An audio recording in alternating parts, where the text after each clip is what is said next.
Cette année, c'est qu'est-ce que le corps pour la psychanalyse? C'est un vaste sujet, c'est une question fondamentale, d'autant plus que dans la représentation collective de la psychanalyse, on entend absolument tout et son contraire à ce propos-là. Alors on entend que tout est langage, donc les psychanalystes ignorent le corps, ou alors on entend que tout est sexe. Alors on va travailler cette question-là. Le corps de la psychanalyse, eh bien, c'est un corps érogène, un corps pulsionnel qui est affecté par le langage. Un corps malade des signifiants, comme disait Perrier. Et Serge Leclerc, lui, allait jusqu'à avancer une position radicale et subversive, à savoir que le corps biologique dérive du corps sexuel et non l'inverse. Alors, pour ouvrir ce cycle, eh bien, nous avons invité Gilda Sapsé-Fox, qui est psychanalyste à Buenos Aires. Et je vais passer la parole à Florence Retznik, qui va vous en dire un petit peu plus. Bonjour. Au nom de l'association Ecarpsy et en partenariat avec la Société internationale d'histoire de la psychanalyse et de la psychiatrie, et l'association Psychanalyse et Médecine, nous sommes heureux d'accueillir aujourd'hui Gilda Sapsé-Fox. Ce partenariat s'inscrit dans le fil de l'association Ecarpsy, qui est une association de transmission de la psychanalyse et qui ouvre à d'autres champs, la médecine, la littérature, la philosophie, l'histoire, les arts, toujours en lien avec la psychanalyse. Ecarpsy a la spécificité d'être inscrite dans un hôpital psychiatrique, l'hôpital Esquirol, et nous proposons un séminaire ouvert, mensuel, le jeudi matin, sur des thèmes différents chaque année. Le thème retenu cette année est « L'envie, quel destin possible ?» Vous avez le programme à l'entrée. Nous organisons aussi un colloque annuel qui aura lieu cette année le vendredi 24 juin 2011 sur le thème « Création et soins ».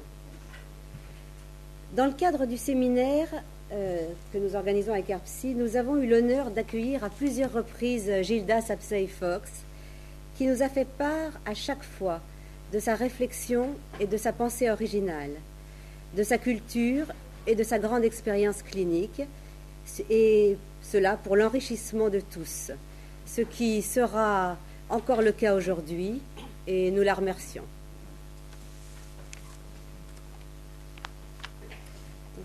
Merci Florence.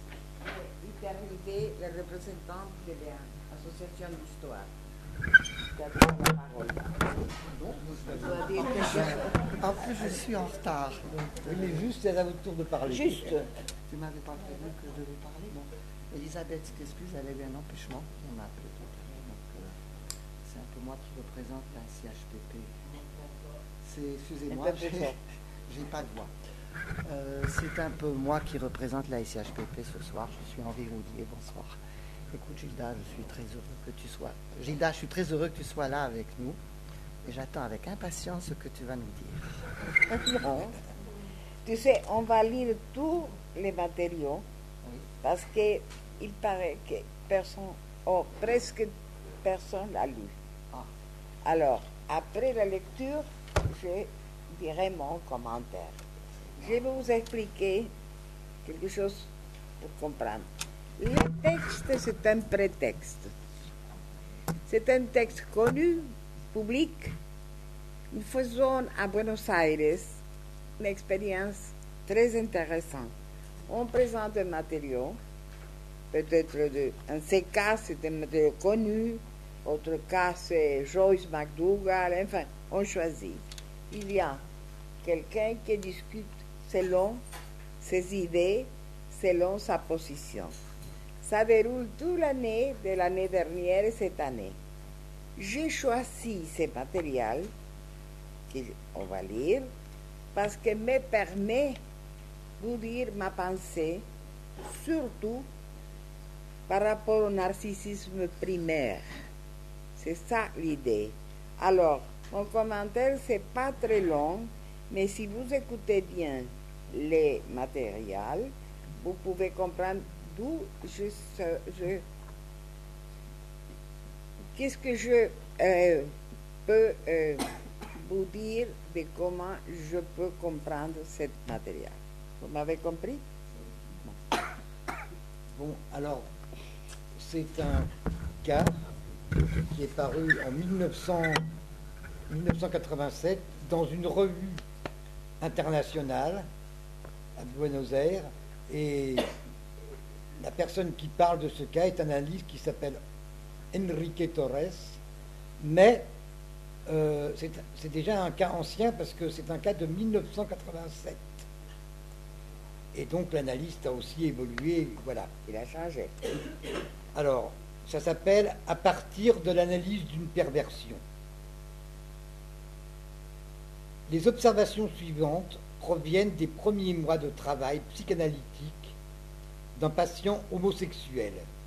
Ces notes sont provisoires et inachevées, puisqu'il s'agit des premières étapes d'une analyse et d'hypothèses préliminaires destinées à favoriser l'exploration subséquente. Donc là, c'est Enrique Torres qui écrit, hein, et après, Gilda va commenter. Pour introduire un personnage unique, la figure de José Luis est sans équivoque. Dès la première rencontre, on se trouve face à une personne avec une déformation physique sévère, congénitale, qui atteint ses 4 extrémités. Cette malformation a marqué toute sa vie et ses caractéristiques provoquent des impressions différentes. Ces déformations sont choquantes et désagréables.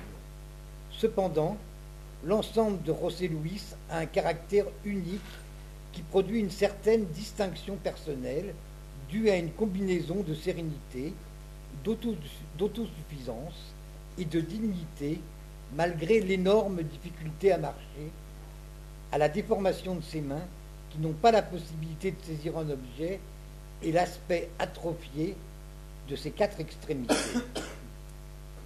Ma première association a été de voir un enfant faire ses premiers pas à tâtons. Ses mouvements, malgré la maladresse, avaient quelque chose de captivant, vu la joie et la détermination déployée. Depuis le début, sa personne était entourée d'une aura de mystère associée à son problème physique et aux réactions qu'il provoquait chez l'observateur. Pendant la première entrevue, José Luis n'a pas ignoré le sujet de son corps, dont les défauts étaient bien visibles. Cependant, il n'y revenait pas d'une façon obsessionnelle, au contraire. Après avoir énoncé son âge, 39 ans, sa profession avocat, et attribué à son défaut physique à une malformation dans l'utérus maternel, il introduit ce qu'il considérait comme son problème essentiel, l'homosexualité. Tel était le noyau principal de son histoire, autour duquel tournaient toutes les étapes de sa vie. Les seuls membres de la famille au courant de son homosexualité étaient son frère, de 6 ans plus âgé, et sa belle-sœur. Son frère connaissait sa perversion, car José Luis l'avait mis au courant à cause d'une escroquerie commise par un amant occasionnel. Depuis lors, il en avait toujours parlé avec franchise à son frère. Celui-ci avait essayé plusieurs fois de le remettre sur le bon chemin, entre parenthèses, en organisant des rencontres hétérosexuelles que José Luis avait acceptées sans enthousiasme et menées avec une efficacité mécanique. De même, le frère avait obtenu qu'il poursuive un traitement pendant 1 an et demi, mais que José Luis avait déconsidéré vu que la cure dépendait de son frère. Son frère avait toujours envisagé le besoin de le protéger et de lui procurer des rapports hétérosexuels parce qu'il considérait que les défauts physiques étaient un handicap trop important. Malgré cela, José Luis avait eu sa première expérience homosexuelle à l'âge de 17 ans. Peu après cet acting out, José Luis dut subir 2 opérations extrêmement traumatiques pour essayer d'améliorer sa démarche. Opération suivie de plusieurs mois plâtrés et cloués au lit. Après ces opérations, José Luis avait une expérience hétérosexuelle fournie par son frère. C'était une récompense de mon frère pour me dédommager des opérations et j'ai eu une satisfaction animale. Aujourd'hui, 20 ans après cette initiation, José Luis s'en souvient comme d'une expérience plaisante et reconnaît l'attitude tendre et professionnelle de sa partenaire. Malgré cela, sa passion et son ardeur érotique penchent vers un autre côté. Les observations de son père étaient extrêmement laconiques. Je n'ai jamais eu de bon rapport avec lui, il n'est ni affectueux, ni démonstratif. Et mon frère a beaucoup souffert à cause de cela. De 3 à 7 ans, j'ai toujours cru que j'étais le fils naturel de ma mère. José Luis exprimait ainsi une conviction d'enfant, d'après lequel il devait seulement son existence à sa mère, une véritable parthénogenèse. Quant au rapport avec sa mère, il employa une expression bien particulière. Avec ma mère, mon rapport a toujours été comme une note d'école, un 20 sur 20 avec félicitations. Cette comparaison scolaire correspond aux efforts de José Luis pour être le premier de la classe. D'ailleurs, lui-même disait que c'était pour compenser son handicap physique et que cela lui avait permis d'être toujours le premier, tant à l'école primaire qu'au lycée. Puis il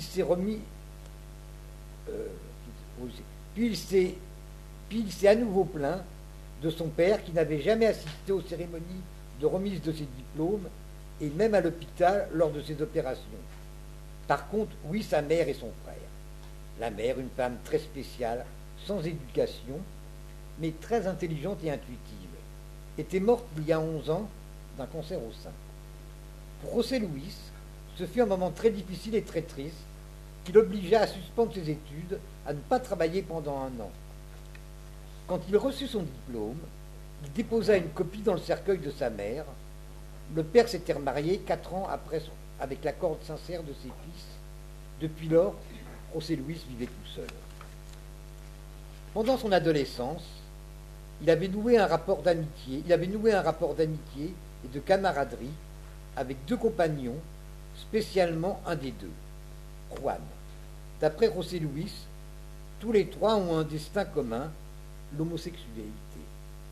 Mais ils n'ont jamais été amants entre eux. Avec Juan, il avait eu un lien d'amitié et de confiance tel qu'il avait eu avec sa mère, José Luis était convaincu, au niveau conscient, que ce lien incassable dépendait de 2 conditions qui avaient le caractère d'un vœu inconscient. La première, de continuer à être homosexuel, et la deuxième, de ne pas être amants homosexuels entre eux. Parmi les différents obstacles pour des rapports hétérosexuels, ces pactes reflétaient des accords plus profonds apparus lors de l'analyse. José Luis, dans son transfert, croyait au début que j'encourageais l'hétérosexualité, ce qui provoquait un mélange de docilité et de défi. À ce moment même, José Luis s'était approché d'une femme, et il craignait que son ami Juan, qui vivait dans une autre ville, puisse être troublé par cette amitié lors de sa prochaine visite. Je sais que Juan ne verrait pas d'inconvénient à mon rapport avec Griselda, mais je sais aussi qu'il se produira une fêlure, et que notre amitié ne sera jamais plus comme avant. Cependant, entre 16 et 22 ans, José Luis avait une fiancée avec des rapports sexuels. Mais quand il parlait de cette expérience, il se référait à une situation d'angoisse extrême quant à la nudité de la femme, avec un récit très confus. Cette confusion s'étendait aux circonstances actuelles et aux dates d'événements passés. Je crois que cette confusion et que la dispersion actuelle provenaient des expériences traumatiques. Je crois que José Luis avait essayé de trouver dans l'homosexualité une façon d'éviter la nudité féminine et l'horreur de la castration. Par ailleurs, ces rapports hétérosexuels dépendaient toujours des rencontres provoquées par son frère. Et cet encouragement de son frère lui permettait parfois de surmonter cette horreur des parties génitales féminines. La seule exception, ce fut l'expérience avec la fiancée jusqu'à 22 ans. mais il avouait que malgré quelques rencontres homosexuelles, il avait soutenu la liaison avec sa fiancée parce que sa tendresse prouvait qu'elle ne craignait pas sa laideur physique. Cette conduite parallèle, homosexuelle et hétérosexuelle, devint insupportable et il finit par rompre avec sa fiancée et commença une liaison homosexuelle. Au cours des années, il s'était rendu compte que son inclinaison homosexuelle était toujours présente. Et il avait accepté son homosexualité. Mais vers la quarantaine apparut la crainte de la solitude. En lui posant la question de ce qu'il espérait d'une cure, il m'avoua qu'il ne savait pas. S'il voulait changer sa condition homosexuelle, mais que, en plus des avantages sociaux, son homosexualité l'angoissait et qu'il voulait y voir clair. Dans ces conditions, nous avons commencé le traitement.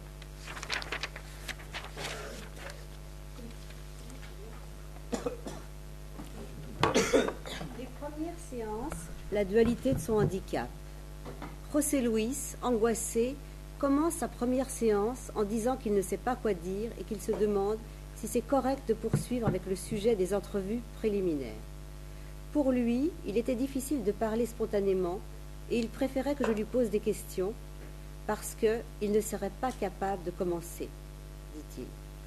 Je lui fis remarquer qu'il se présentait ainsi comme une personne incapable, une personne invalide, ce qu'il n'était pas, même au point de vue physique, malgré son problème.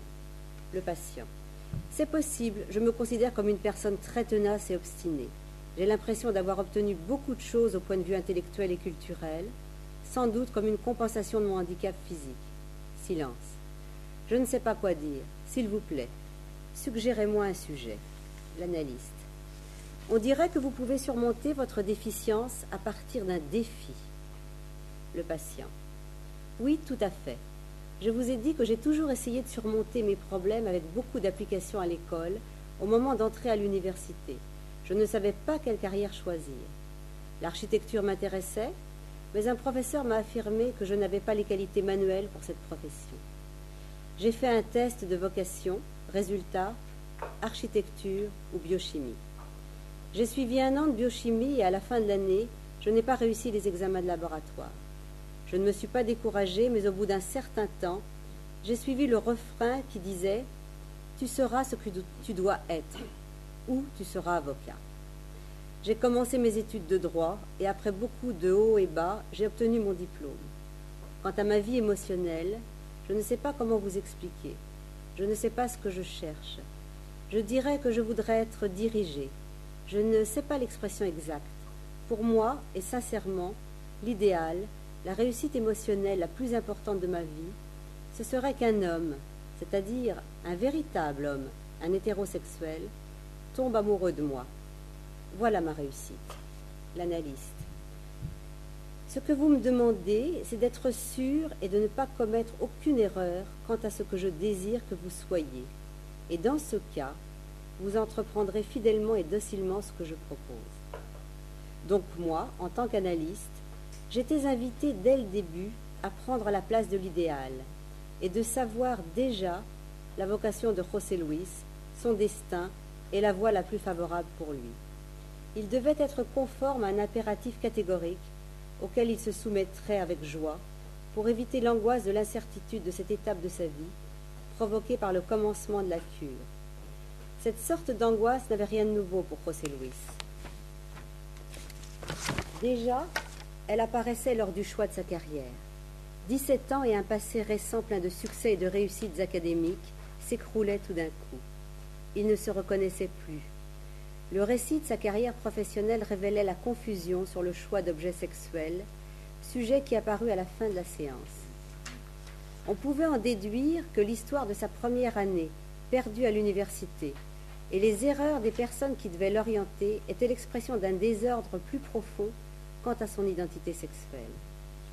Ainsi, son corps déformé qui, jusqu'à présent, ne représentait pas un handicap selon lui, maintenant s'opposait aux réussites souhaitées. C'est pourquoi il cherchait une personne qui puisse établir un plan pour se reconnaître lui-même et pour l'aimer s'il réalisait cet idéal. Cela devait être un plan pour le libérer du cul-de-sac de son homosexualité jamais acceptée totalement et de la lutte interminable pour savoir si cela appartenait au champ masculin ou féminin. Son souhait d'être dirigé correspondait au désir de se dégager de ce dilemme qu'il ne pouvait résoudre. Pour qu'il se sente reconnu, cette reconnaissance devait provenir d'un homme. Mais si cette reconnaissance s'étendait seulement à l'amour sexuel, lui, en tant qu'homme, pouvait seulement être aimé par des femmes ou des homosexuels à qui il refusait, déniait toute autorité comme source de reconnaissance. Le patient. J'ai été surpris par la première entrevue, surpris dans un sens positif. Vous m'avez dit que si j'avais eu un guide pour choisir une carrière, pour savoir ce que la société attendait de moi, que c'était la même chose pour l'ensemble de ma vie. Et je n'y avais jamais pensé. Je lui explique qu'il ne savait pas ce qu'il désirait, qu'il ne savait pas qu'il désirait tellement être lié à une personne qui souhaite ce qu'il devait être. Ensuite, José Luis commence à raconter ses souvenirs d'enfance. Je retiens celui-ci. Quand j'avais 6 ans, j'ai été plâtrée longtemps, à la suite de plusieurs opérations. Avant ma première année primaire, je portais un appareil métallique jusqu'à la ceinture, que j'ai pu laisser après 2 opérations des jambes. Ce que je me rappelle, c'est ma mère dans la buanderie de chez nous, en train de briser avec un marteau et joyeusement la prothèse dont je n'avais plus besoin. C'est comme ça que je vois aujourd'hui ma mère, une femme forte, sûre d'elle-même. Quand j'avais 3 ou 4 ans, nous avons déménagé et j'ai grandi avec ma mère, des tantes et quelques cousines. Je me rappelle aussi de mon frère, mais pas du tout de mon père. C'est-à-dire, je me vois toujours entourée de femmes. Seulement en 7e, j'ai pris conscience du problème de mes jambes. En reprenant l'histoire de ces premières années, tout surgit d'un fond brumeux, indistinct, d'un monde de femmes. La vision épique de sa mère, détruisant la prothèse avec fureur et joie, représente le désir omnipotent d'abattre le symbole du handicap de José Luis. Celui-ci avait forgé son moi en concordance avec une image de lui-même sans malformation importante, telle que le voyait sa mère. La force du déni de cette femme quant aux défauts physiques de son fils a permis à celui-ci de surmonter en partie ses défauts. Par contre, il y a une différence. Daniel, tu as changé. Oui, je fais des petites corrections, mais de fond, ça ne dit pas changer. Mais tu crois qu'il manque quelque chose. Peut-être. J'ai rien à voir.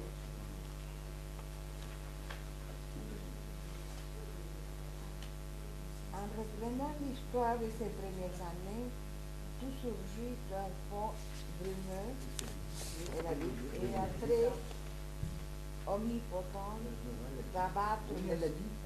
Ah, elle a dit? Alors, je vais reprendre la phrase précédente parce qu'il me semble qu'elle est très importante. La force du déni de cette femme quant aux défauts physiques de son fils a permis à celui-ci de surmonter en partie ses défauts. Malgré tout, ce déni s'étendait aussi aux déficiences physiques de l'anatomie maternelle et offrit à José Luis la possibilité de confirmer l'inexistence générique du défaut et son déni. Comme nous disions, cela lui fut très utile pour surmonter ses difficultés motrices, mais par contre, c'est sans doute une des sources de son homosexualité. La négation de la mère, son refus de reconnaître les malformations de son fils, avait permis à José Luis de ne pas accepter ses défauts physiques jusqu'à la période de latence. C'est ce qu'il expliquait avec l'expression « j'ai dû le voir moi-même, mais je ne l'ai pas vu moi-même ». Ce qui le rapprochait du déni, comme bien d'autres exemples postérieurs à propos du regard et des jeux corporels. C'est pourquoi je lui ai interprété « j'ai dû voir dans le regard de ma mère son désespoir face à mes malformations, mais je ne l'ai pas vu. » Et encore, je devais m'assurer que ma mère ne voit rien dans mon regard qui démonte son illusion sur mes défauts. Je les avais, mais je voulais que ma mère maintienne son illusion. Bien longtemps après, cette attitude persistait dans une version un peu modifiée, dans le champ du transfert. Dites-moi ce que je dois être, alors je le serai pour vous plaire et pour être capable d'être quelqu'un. Cette proposition de transfert était un recours à ma soi-disant omnipotence et à mes aspirations narcissiques, une façon de satisfaire mes ambitions démoniaques de puissance et de réaliser un couple thérapeutique capable de choses exceptionnelles et prodigieuses. Bref, c'était un appel à reconstituer une cellule narcissique fermée comme un lien entre le moi et l'idéal.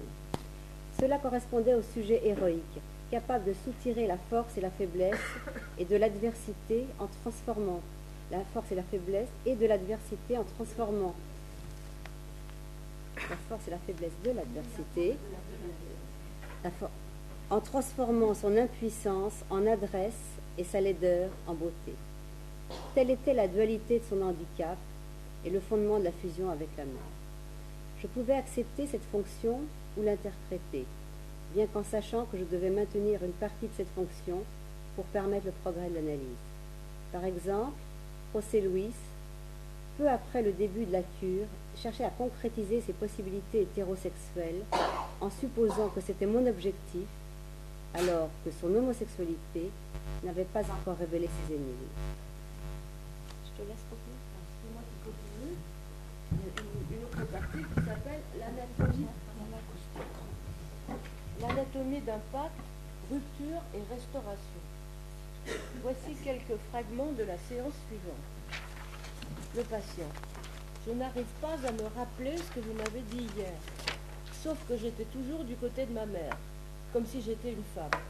Je suis sûre que ma mère ne s'en était pas rendue compte. Ma mère, comme une plaisanterie, il commence à bégayer, m'appelait, je n'ose pas le dire, peut-être parce qu'elle attendait une fille. Ma mère m'appelait docteur. Comment pouvez-vous définir scientifiquement l'homosexualité?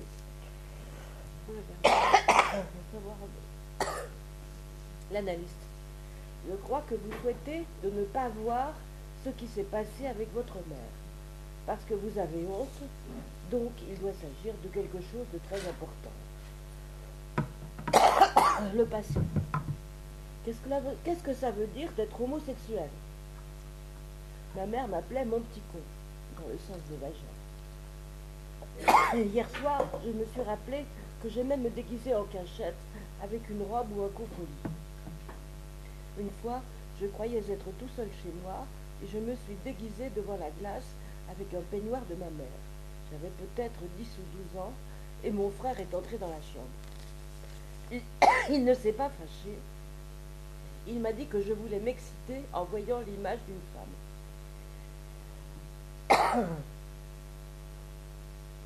C'est-à-dire qu'il n'a rien compris, à mon grand soulagement. Tout à coup, je me demande comment il est possible que personne n'était au courant du nom que me donnait ma mère. Mon père devait le savoir, et mon frère aussi. Analyste. Vous avez peur que je vous voie comme le petit con de maman, mais vous craignez aussi que je ne comprenne pas que parfois vous êtes le petit con de maman. Patient. Par crainte d'avoir trahi sa mère en diffusant ce secret. Ça, c'est une note de l'analyste. Parler constamment de ma mère, c'est ne pas la laisser en paix avec Dieu. Et je veux la laisser en paix. Je continue à réfléchir sur cette question et je voudrais que vous me répondiez, au point de vue psychiatrique ou psychanalytique, que signifie être homosexuel et si l'homosexualité est réversible. L'analyste. Tout au cours de la séance, vous m'avez posé 2 questions. La première, qui êtes-vous pour moi? Et la deuxième, pouvez-vous être autre chose que ça? Je voudrais analyser cette séance, qui me paraît fondamentale quant au caractère de son homosexualité. Bien que le nom attribué par sa mère ne soit pas le seul responsable de l'homosexualité de José Luis, il a certainement dû avoir une influence sur sa future perversion. Quand José Luis a prononcé avec tant de honte son surnom, c'était la première fois qu'il brisait le sceau du sanctuaire secret du rapport primitif et intime avec sa mère. Selon la croyance du patient, ce secret lui assurait la possession exclusive des faveurs de sa mère. Être la personne qui avait créé la déficience de sa mère, la déficience narcissique de sa mère, lui garantissait son amour inconditionnel, une dévotion éternelle. Même la mort n'avait pu changer la promesse d'une fidélité inaltérable. la transmission d'un pouvoir illimité et l'assurance d'un sentiment exclusif. L'image de la coalition entre la mère et le fils s'était reflétée dans les miroirs et déguisements de José Luis. Tout était là, à la vue de tout le monde, mais personne ne s'en était aperçu. Le frère représentait le père, il avait été exclu le père qui avait été exclu définitivement. José Luis, habillé avec le peignoir maternel et jouissant d'un plaisir impossible à distinguer de celui de sa mère, avait reçu le nom de petit con, un déguisement apte à cacher le véritable rôle qui lui était assigné, celui de phallus pour la satisfaction narcissique de sa mère.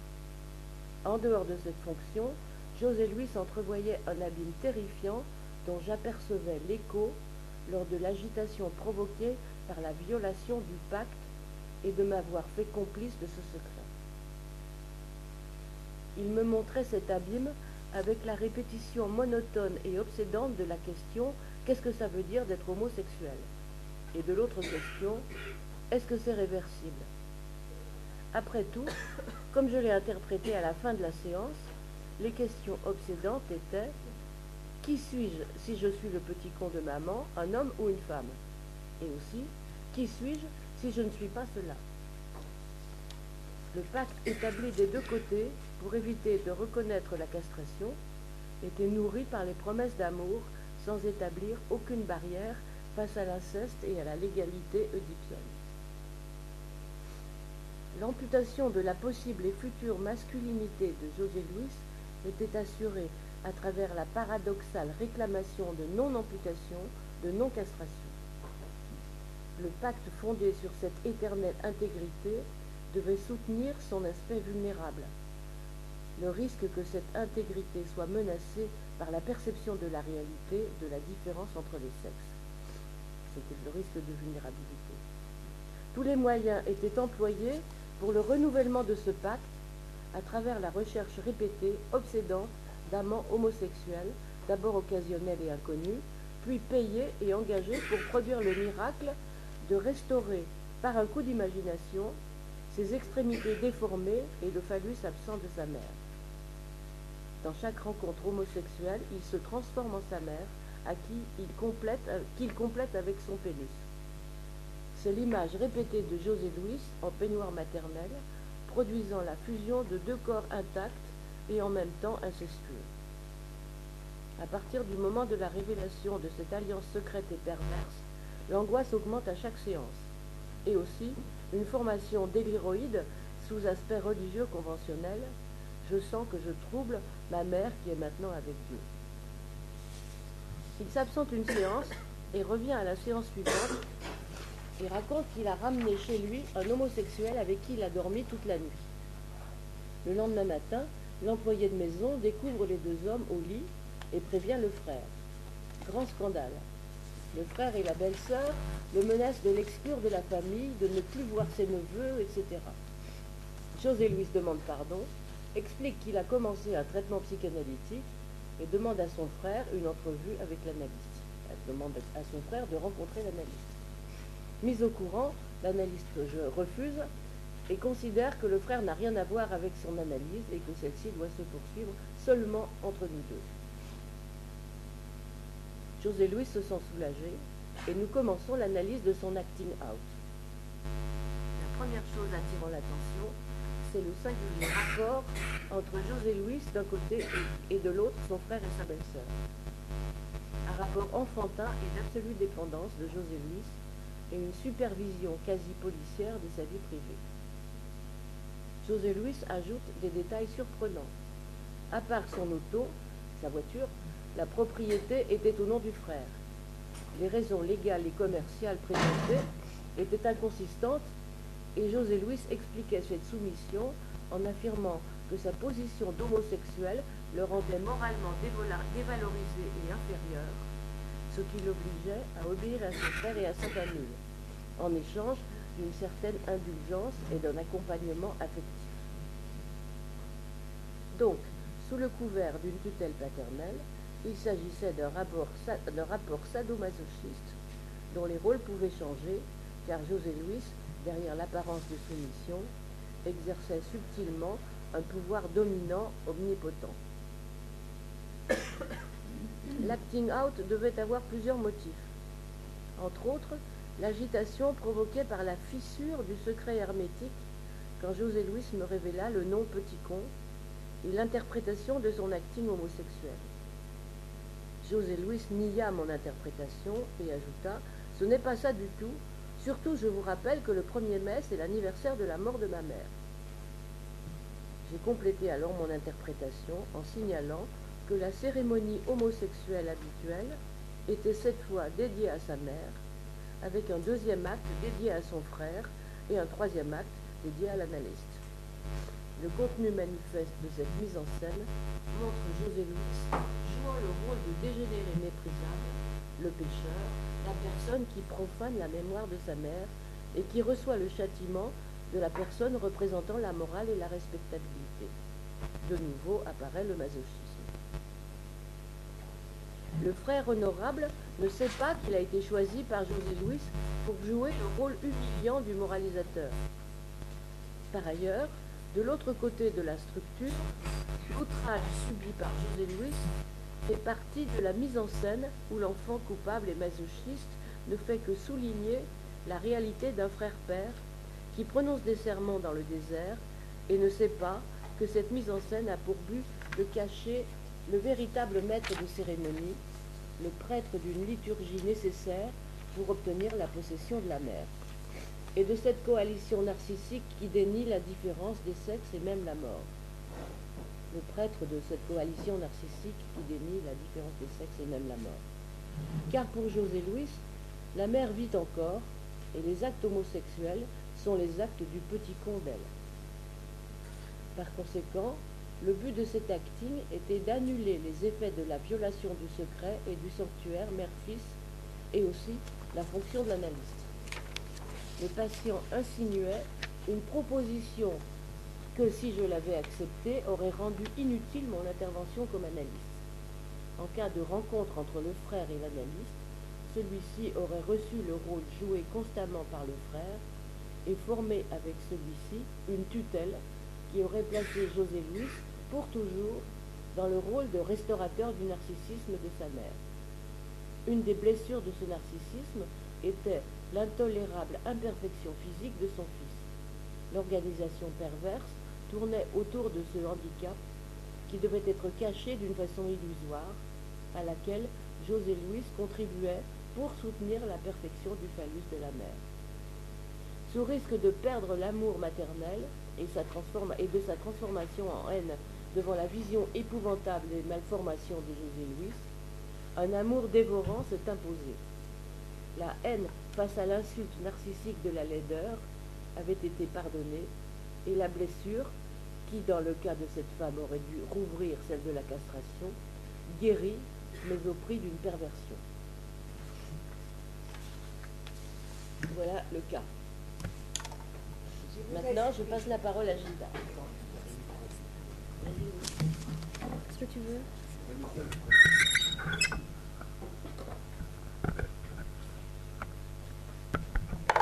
Comme je vous expliquais, chacun peut avoir différents regards pour la compréhension du matériel.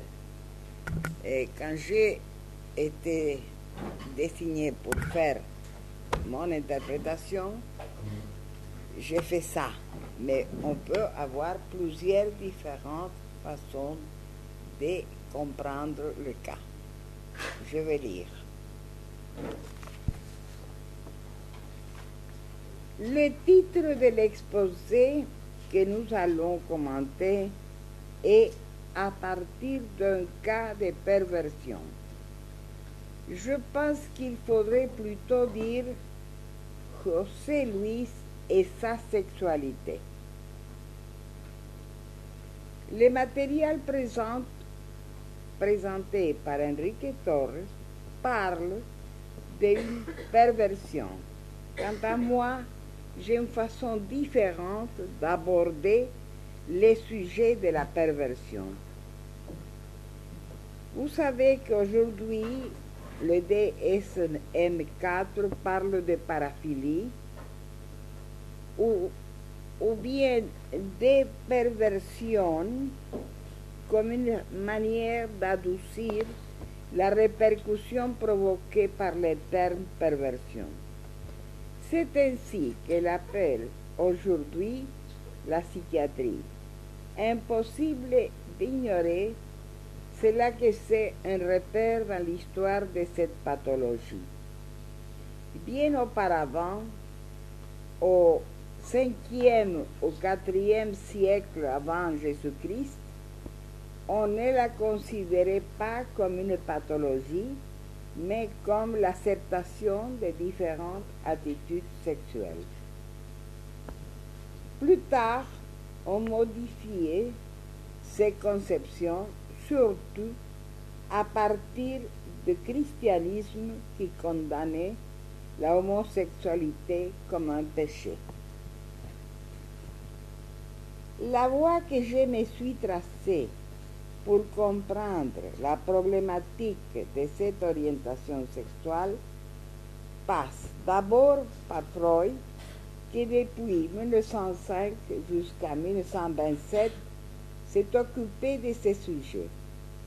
Mon expérience clinique mène à considérer que cette orientation sexuelle embrasse beaucoup plus que les comportements sexuels. Pas besoin d'être homosexuel. Et même, je dis que l'homosexualité elle-même n'est pas une perversion, c'est une direction d'orientation sexuelle. Et on peut dire que pour être pervers, il y a d'autres considérations plus significatives. Dans ce sens, je m'appuie sur les idées de Joyce McDougall et de Jacques Lacan, sans oublier les apports de Freud. Je soutiens donc que ce que l'on appelle perversion ou paraphilie va beaucoup plus loin que les comportements sexuels, bien que ces comportements proviennent des pulsions partielles d'une sexualité archaïque et immature. Pour comprendre ce qui apparaît dans le matériel de José Luis, j'introduirai la difficulté à refouler, accepter la limite ou la coupure en rapport avec le narcissisme primaire, primordial.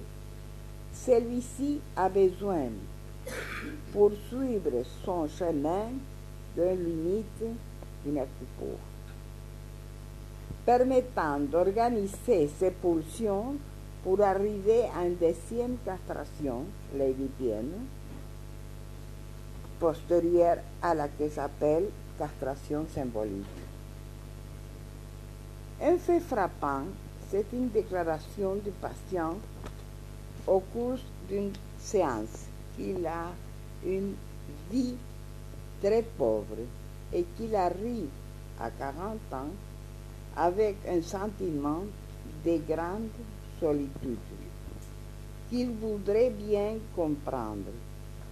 On peut réfléchir que dès le moment de la première rencontre avec le psychanalyste, celui-ci est face à face avec un phénomène à l'aspect d'inquiétante étrangeté, choquant, désagréable. En même temps, d'après l'analyste, il présente un caractère marqué par une combinaison personnelle de sérénité, suffisance et dignité.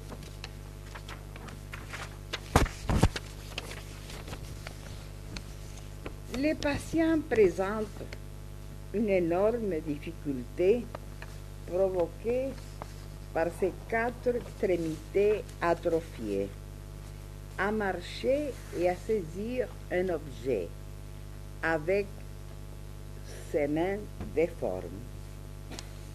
L'analyste a eu le sentiment de voir un enfant avec ses premiers essais de mouvement et que malgré la précarité de ces mouvements, la joie et la fermeté exhibée provoquent un effet captivant.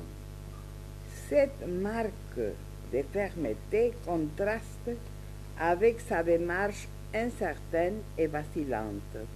L'analyste ajoute que cette personne est entourée d'une aura de mystère. Toutes ces considérations me font penser à l'importance du narcissisme primaire. Comme vous le savez, tout le monde n'accepte pas le narcissisme primaire primordial, mais seulement un narcissisme existant dès le début à partir de la relation d'objet. C'est le cas de Mélanie Klein, qui n'accepte pas le narcissisme primaire, elle accepte le narcissisme secondaire. Par contre, Lacan nous parle du narcissisme primaire en rapport avec son explication des stades miroirs, qui nous introduit dans la vicissitude du processus d'organisation génitale, commençant bien plus tôt et qu'il associe pour une seule fois avec la biologie entre les sexes et les 18 mois. Je vais reformuler ces idées, un peu ce que disent Lacan et Klein, car je crois qu'on ne peut éviter de traverser la souffrance du processus de la reconnaissance de l'autre. Quand on commence à abandonner la fusion spéculaire avec l'autre et que l'on croit que l'autre est nous-mêmes, ce phénomène liminaire au cours duquel, comme un fantasme, on doit découper l'autre avec qui on est uni par fusion, suppose une situation douloureuse de fragmentation, totalement refoulée lors de la répression, du refoulement primaire, mythique. Ces moments de fragmentation où se mélangent les pulsions désorganisées produit un effet de mutilation, car l'enfant est bien plus petit que l'autre qui l'observe. Ceci a lieu aussi de l'essai qui lui paraît énorme jusqu'au moment de la perception de la personne totale. Ce moment liminaire, processus qui doit être élaboré, est la castration symbolique. Si cette castration symbolique a lieu avec une certaine efficacité, cela permet d'élaborer la deuxième castration, la castration édipienne. Il y a au long chemin à parcourir de la première à la deuxième castration.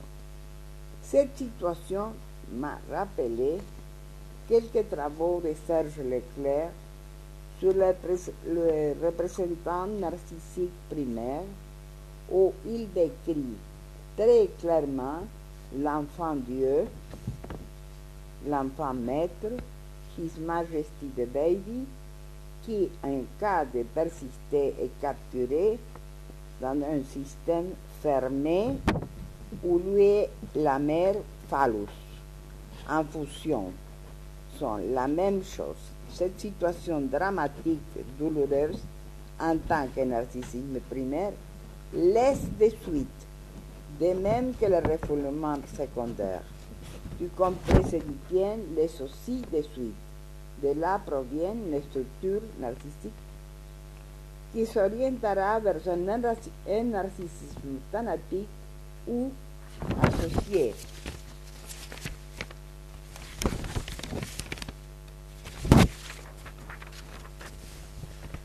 À la pulsion de mort ou vers un narcissisme libidinal associé à l'autostime ou éventuellement à la sublimation. Dans le cas de José Luis, son aspect mène à l'association avec des personnages d'une laideur monstrueuse. Toulouse-Lautrec, le bossu de Notre-Dame, Richard III, qui, en plus de sa férocité, avait d'importants défauts physiques. À part l'aspect physique, je crois qu'il faut voir profondément une autre question. Les difficultés génétiques de José Luis. On existe depuis le stade d'embryon, de fœtalisation jusqu'à la naissance, en considérant les idées d'un Argentin qui s'appelle Arnaldo Raskovski, qui a été le premier qui a parlé de psychisme fœtal. Sur le psychisme fœtal, on peut supposer que de sa gestation, José Luis n'a pu sucer son pouce ni bouger ses jambes. Quand il dit « je suis né avec un défaut génétique de ma mère », c'est une façon de parler de sa fusion avec sa mère, de renforcer l'idée qui prendra une autre signification au cours d'une séance.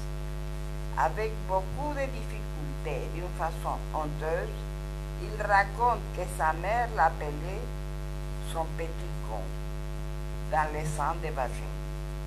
On peut accepter seulement le sang manifeste ou comprendre la signification latente du vécu de José Luis qu'être le petit con de la mère renforçait l'idée de fusion totale. Cependant, nous savons qu'il a mené une vie personnelle, qu'il a fini ses études de droit et d'autres aussi. Je pose la question si le frère n'est pas l'image spéculaire de lui-même, et si entre les 6 ans qui le séparent de son frère, il n'y a pas eu une autre grossesse qu'on ne connaît pas, de la mère. Nous l'ignorons, je suppose que José Luis a créé tout un système pour surmonter son handicap physique avec tous les masques nécessaires, comme pour, par exemple, avoir des rapports sexuels avec une femme, obéir à son frère et accepter les mandats maternels, qui va jusqu'à déposer son diplôme d'avocat dans le cercueil de sa mère. Je souligne qu'être avocat signifie se soumettre à la loi, appliquer la loi. Cependant, à travers tout son parcours, on voit qu'il méconnaît la loi. Et encore, il demande à l'analyste, lors de la première séance, de lui poser des questions, de les guider, de lui imposer ce qu'il doit dire, donc de parler à travers les mots de l'analyste. J'ajouterai que j'aurais bien aimé connaître le ton de voix de José Luis, sa façon de vocaliser, sa sonorité, son timbre. Je ne le connais pas, je ne l'ai pas écouté. Je n'oublie pas tout ce que Álvarez de Toledo, c'est une psychanalyste argentine qui a beaucoup travaillé sur la voix, et moi-même. Avons dit que l'importance de la voix, c'est très important. Et ce que signifie pour l'analyste cet aspect corporel représenté par la voix. J'aurais bien aimé aussi connaître ses gestes et son regard, car cela aiderait à comprendre l'énorme séduction provoquée par la combinaison bipolaire d'un esprit lucide, digne, respectable, et la vue d'un corps si désagréable. Je crois aussi que ce malaise qui provoque José Luis est une forteresse narcissique très grande, qui lui permet de dire c'est difficile d'être à ma place et que mieux que moi sait que c'est là signifie. Je suppose que la discussion nous permettra de répondre à tant de questions. Tout le monde ne sera pas d'accord, mais je présente mes suggestions et j'ouvre la discussion.